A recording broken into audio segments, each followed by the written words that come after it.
አሁን ጊዜው እኮ አጥሯል አይደል? ያለንበት እድሜ አጭር ነው። አንዳንዴ በአንድ ሳምንት ውስጥ 2 እሁድ ያለ ይመስላል አይደል?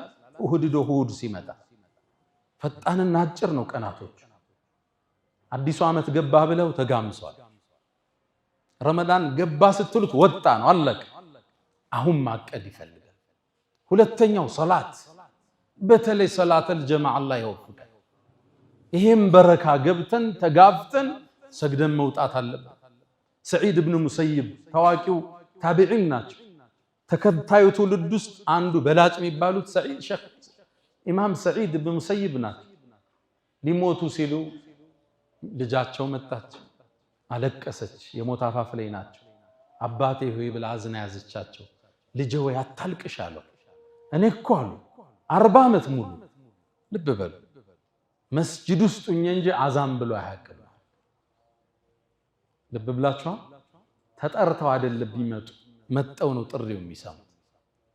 ህያ አለ ሰላት እስኪባል ጠብቀው ያቆም 40 ዓመት ሙሉ። እኛም እኮ ስራ ቢዚ አድርጎን አይደለም ሶሻል ሚዲያ ቢዚ አድርጎን እንደሆነ እንጂ የካፌ ጨዋታ የማኪያቶ ግፍ አድርጎን እንደሆነ እንጂ ቀድሞ ለመግባት ማን ጊዜ ይለለዋል ካልተወሻሸን በስተቀር። ቲክቶክ የሚበላቸው ጊዜያችን ስንት ነው? ሶሻል ሚዲያ የሚገለው ጊዜያችን 40 ዓመት ሙሉ መስጂድ ውስጥ እንጂ አዛን ብሎ አያውቅም። 30 ዓመት ሙሉ አሉ ያሰጋጅን ጀርባ ይቻላል ከፊት ናቸው። ልብ ብላችኋል? 30 ዓመት ሙሉ ሁለተኛ ሶፉ ነው ያውቁ። እኛም ጊዜው የሌለን ሆኖ አይደለም እንዋሽ ካላል እና ካብድ ካላለ ማንም ሰው 10 ፕሮጀክት በወር የሚሰራ የሚሆን ሰዓት ለሶላት አለ።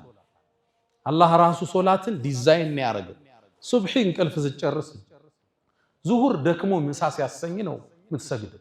የረፍት ጊዜ ነው የሰጠ። አሱር ላይ ወደ ማምሻው መግቢያ ነው።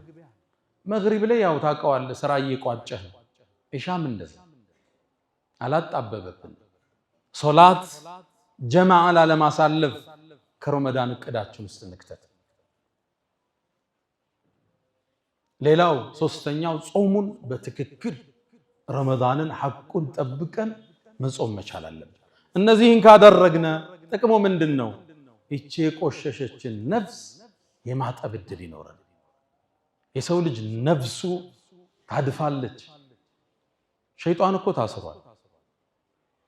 ታዲያ ምኑ ያሳስተናል? አደራ ብሏት የሄደች ነፍስ አለች። ሸይጣን መጀመሪያ አላህ ስጁድ ስገድ ሲለው እምቢ ሲል ማን ነበር የወሰወሰው? ሌላ ሸይጣን የለም። ሸይጣን እሱ ራሱ ነው።